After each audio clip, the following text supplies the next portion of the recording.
Lord be with you. And with your spirit. A reading from the Holy Gospel according to Mark.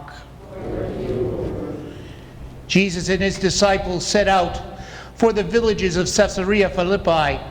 Along the way, he asked his disciples, "Who do people say that I am?" They said in reply, "John the Baptist, others Elijah, and others one of the prophets." And he asked them, "But who do you say that I am?" Peter said to him in reply, "You are the Christ." Then he warned them not to tell anyone about him. He began to teach them that the Son of Man must suffer greatly and be rejected by the elders, the chief priests, and the scribes, and be killed and rise after 3 days. He spoke this openly. Then Peter took him aside and began to rebuke him. At this he turned around and, looking at his disciples, rebuked Peter and said, "Get behind me, Satan. You're thinking not as God does, but as human beings do." He summoned the crowd with his disciples and said to them, "Whoever wishes to come after me must deny himself, take up his cross and follow me. But whoever wishes to save his life will lose it. But whoever loses his life for my sake and that of the gospel will save it." And my friends, this is the gospel of the Lord. Praise to you, Lord Jesus Christ.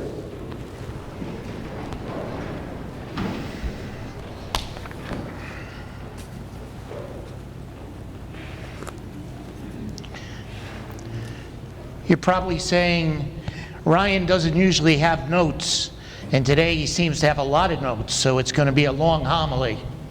Not really, not really. My friends, the words in the responsorial psalm about walking before the Lord in the land of the living is really what I want to talk to you about today. And I'm going to do that in such a way as I share with you what I believe we're confronted with as a parish and what we are living and learning from Jesus Christ. Back in May, it came to my attention that I had to do something for you. Financially might be one way of looking at it, but I was also looking at the community and the community of parishes that need to be rebuilt, especially after the pandemic. And we were offered something by the diocese, a plan, working with an outside group to put together a renewal campaign for our parish. Over the summer, we've worked hard, and we came up with this as our fighting cause, so to speak. We call the campaign God's House, Our Home, Our Little Church. And that's what I really want to talk to you about today, is how do we be strong, surround, and support our church in this day and time. As I looked at it last night, I really sat back and said, I have to say thank you. And we have to be a people of thanksgiving and a people of gratitude. I don't know if you realize it or not, but the parish is 70 years old this year. And there's a lot that's going on in 70 years. And I'm sure if I went around church right now and I see the faces that are here, you could tell me a lot of stories. And I've heard the stories of how this church came to be and how it served many people. And I see so often people coming back here. There was a couple not many months ago who came back to renew their vows. They were married here back in the 1950s. This church means something to someone. It means something to you. That's why you're here. We talk about the times we pray together, the masses we share, the sacraments that have been held in the church. And so often I meet people and they say, yeah, I made my first communion there, or I was baptized there. And the whole sense of faith that was developed in this community in Stratford, Connecticut. But there's one thing further I need to tell you about Our Lady of Grace. And I didn't know this until I did some searching while I was on vacation. Do you realize that Our Lady of Grace, as a patroness given to a church, brings about a special charism?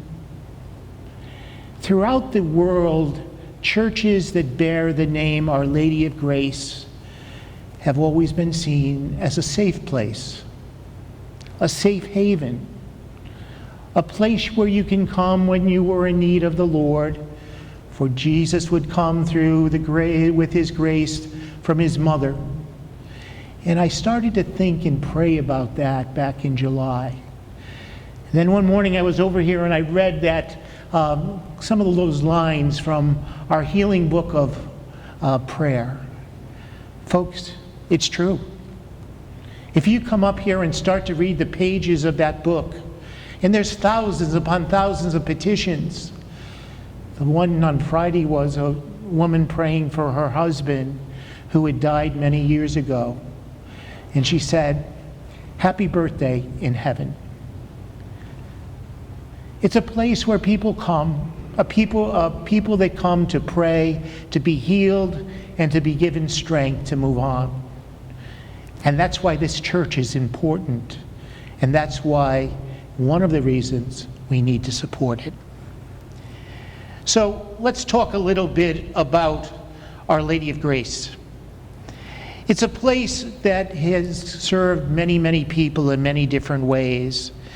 In the year 2024, it's a very different place than it was in the 1950s, the 1980s and 90s. It's a place where we find many people who are in their home. They're in need of our support. I think about so many of you that carry pyxes with you when you come to Mass on the weekend, and you'll take communion to your loved one, to your neighbor, so that they will be part of this community. That was such an easy decision to make as a pastor, because there are so many people that can't come to church, but they're still in need of the Eucharist, and you are of great service to them. I think of the callers, the senior callers. Do you realize that there are people called each week by parishioners like yourself? A kind word. It started during the pandemic, it continues today, and we probably have 50, 60, 80 people that are called each week. And then there's the card ministry. And some of you have received those cards when you've been ill or you've lost someone. And there are two ladies that just sit there and they write their thoughts on a card and send it off because they want you to know you're special. They want you to know that you're important. That's why a parish church exists. That's why we continue to grow in so many different ways. I think of the way that we take care of those that are hungry. The Knights of Columbus, you support them in their monthly drive. I don't think you realize that the cash they collect come back to the parish. And we've been feeding many people over the past years, especially during the pandemic. Sadly, what is brought in their drive no longer covers the bill. It covers about 50%. And it's through your donations that we continue to pay for food for those that are your neighbors, those that are our parishioners. What a great sense of parish that is, especially also when we go out into the community and we serve in a meal at the Lord's kitchen, to see the faces of those people that come off the street needing a meal, and your kind faces are there to greet them and to feed them. The people of this parish have done many great things, especially for our children. You know, our religious education program, I have to say Denise 1 and Denise 2, Denise Bartleson and now Denise Hetty. So often we have to meet the families where they are. It's not like when I was going to school that I went to first grade and I had a certain curriculum I followed and I made my first communion in second grade and so forth and so on. When children come to us for religious education, they come at different times in their lives. And we need to build programs around them to meet them where they are. And especially this year, we're going to be meeting with their families and helping them. In our Growing Up Catholic program, we baptize children. And folks, I got to share something with you because I've said this before, but I'll say it again. Since the pandemic, each child that I baptize, there's been something striking. It's their eyes. Their eyes are wide open. And as I prayed about it, this is what I was told. They're seeking for us to be the witnesses of Christ to them in their lives. That's why our children's eyes are so wide open the day that they're baptized. In First Communion, the little ones who come up to me to receive First Communion, sometimes it's very difficult for families because the family may not be together in a religious way, but they want their children to come and receive Jesus Christ very simply, very openly. And you and I have to be witnesses for them. If we're having First Communion at a 9 o'clock Mass on a Sunday morning, and those people come that regularly are here, don't leave because it's First Communion. Be there and be witnesses to the children. We think about the programs of the parish, the health of the parish. I talk about growing up Catholic, and that touches the people coming to baptize a child.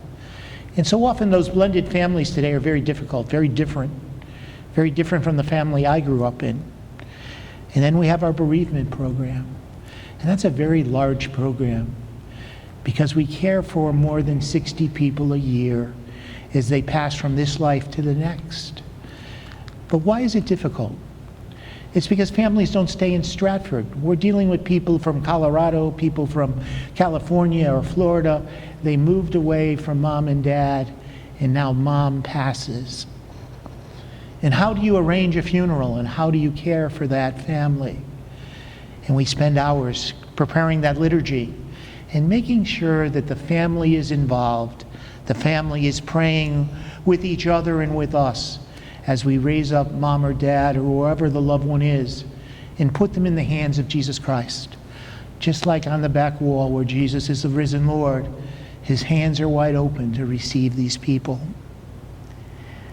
My dear friends, it's important for us to understand the different little things we do. I think about people who ask me, when are we going to have the blessing of the home? When we take the chalk and we take the blessing and we take the holy water and you go home and bless your house for the year. It's the day of the 3 wise men. I think about in 2 or 3 weeks when we bless the animals. It's a time when this parish comes together, a parish that comes together, that prays together and celebrates together. Now, what does this mean in this day and age? What are we facing as a parish? The first question is age. The age differential in the parish is unbelievable. Okay? And a lot of people are out there like my age and more.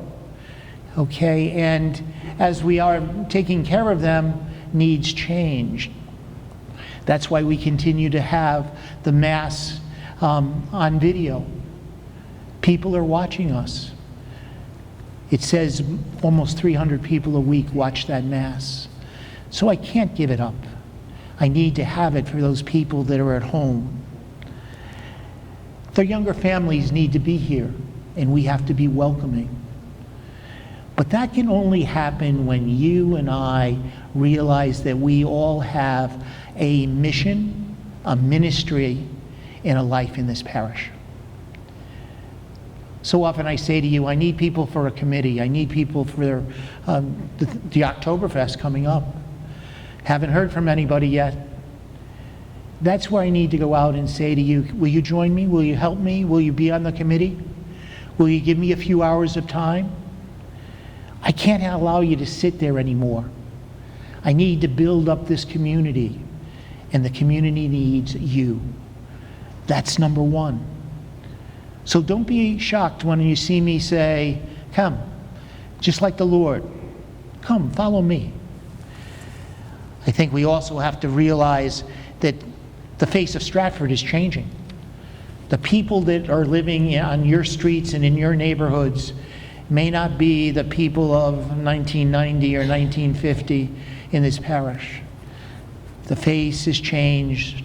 The color of the face has changed. The ethnicity of the family has changed. The culture has changed. And we need to be people that say, come, join us. We have a good liturgy. We pray together. And that can only happen if we are together as a Catholic community. So I invite you to think and pray about that. And of course, finally, the question is, how do we finance this and keep it going? And you'll see that we've sent out a brochure to you this week. You'll receive it at home. Please read through it. You know, we got through the pandemic in a very easy way because of two things. We had the government grants, more than $100,000, and then we received a large bequest from one of our parishioners who died. But now we're at the point where we're going from those monies being used to now being money that we are, unlike so many people in this town, living from paycheck to paycheck. I'm living from collection to collection. So I ask you to think about that as you read through the brochure and prayerfully consider how you can help the parish of Our Lady of Grace to continue to walk in the land of the living, to continue to walk and build this church. I have to say to you right away, because I know people are thinking this, the bishop has made a commitment not to close churches. Style of management may be different, but he's not closing churches. That's why we got to remain strong in people, in financial support, and in vision. We're not like Hartford. We're not like the Archdiocese of New York that have closed churches and sent people scattering. We are a diocese that is strong, and the collaboration is working well. So what do I need from you? God's house, our home, our little church. The brochure will come to you this week. Next weekend we'll do an impute, and I'll ask you to make a commitment to us.